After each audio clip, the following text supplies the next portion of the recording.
Bonjour à tous, nous poursuivons avec la 8e Mishnah du 9e Pérec. La Mishnah nous enseigne Get Shektavu Ivrit Vedav Yevanit, un get qui a été écrit en hébreu, avec donc des caractères, des lettres hébreux. Mais les témoins ont signé Yevanit. Ils ont signé en grec. Bien sûr que les témoins comprennent les deux langages, ils comprennent aussi l'hébreu, ou bien c'est le contraire, Yevanit Vedav Ivrit, il a été écrit en grec et les témoins sont des hébreux, ont signé hébreu.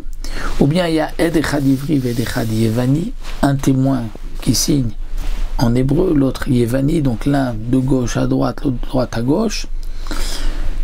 Le get est kasher. Ktav Sofer Ve'ed, si c'est le Sofer lui-même qui écrit et il y a un témoin qui signe, c'est aussi kasher.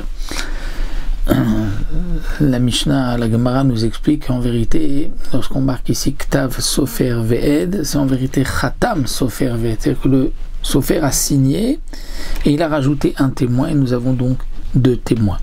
Quel est le chidouche? On aurait pu croire que peut-être en vérité le mari n'avait pas demandé au Sofer de signer. Il avait demandé à deux personnes de dire à un Sofer d'écrire et eux de signer.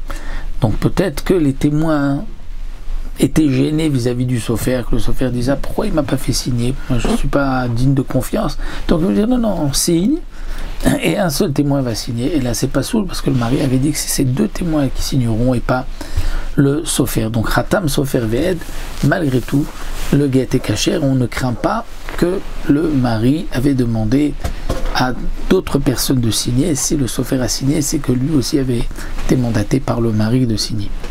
Ish ploni et kasher, si le témoin a signé ainsi.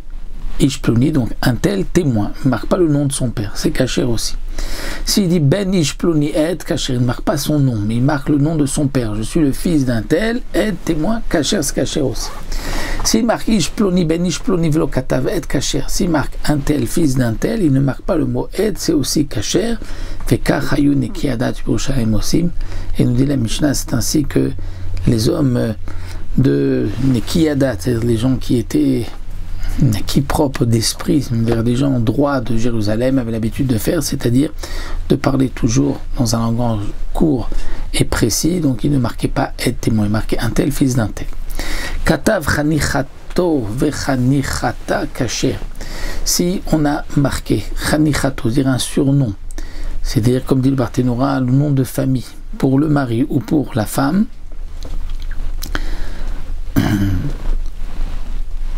kasher, le get est kasher. Le get est kasher puisque le surnom, puisqu'ils sont surnommés ainsi, ça fait partie de leur nom, c'est kasher aussi.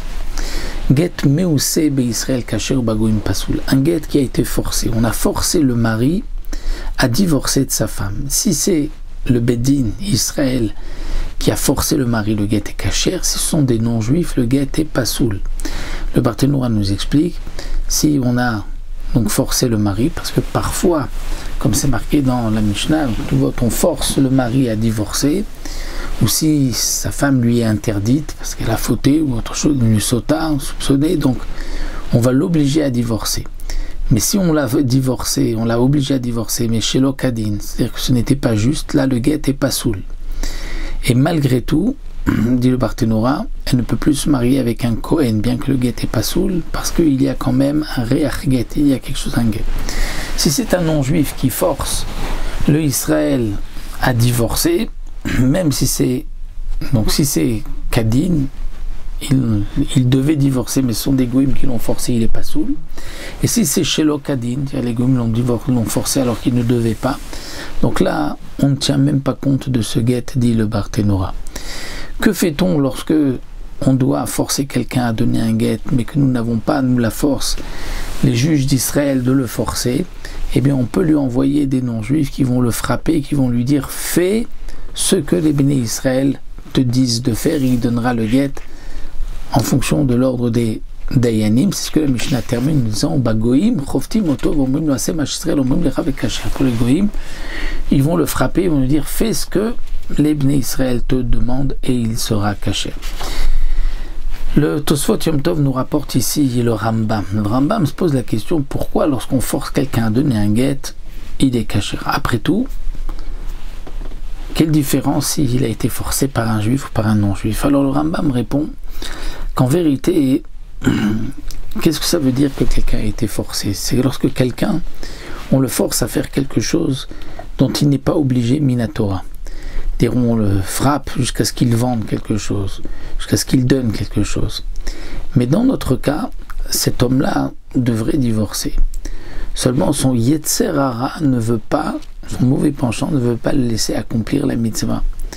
Dans ce cas-là, on va le frapper jusqu'à ce qu'il fasse ce qu'il doit faire, ou qu'il s'éloigne de ce qu'il doit s'éloigner. Et ça, ce n'est pas un cas de force majeure. Pourquoi? C'est au contraire, lui est rentré dans la force majeure de son mauvais penchant. Et donc lorsque un homme dit je ne veux pas divorcer alors qu'il doit divorcer d'après la halakha, en vérité cet homme-là veut aussi accomplir toutes les mitzvot, s'éloigner de la vera, mais c'est son Yetzer Hara qui a une prise sur lui. Donc lorsqu'on le frappe et qu'on affaiblit son mauvais penchant et qu'il dit je suis d'accord, c'est à ce moment-là le bon qui est en lui qui ressort et donc il n'a pas été forcé. Donc le Rambam répond, forcer c'est lorsqu'on oblige à quelqu'un de faire ce qu'il ne veut pas faire, ce qu'il ne doit pas faire, mais lorsqu'en vérité il doit le faire, et au fond de lui il voudrait accomplir le mitzvot, mais il a un mauvais penchant Yetzera qui est sur lui, donc le fait de le débarrasser de son Yetzera et lui permettre de donner le guet, ça ce n'est pas le forcer, c'est au contraire afin qu'il retrouve sa nature profonde qui est de vouloir accomplir les mitzvot de la Torah.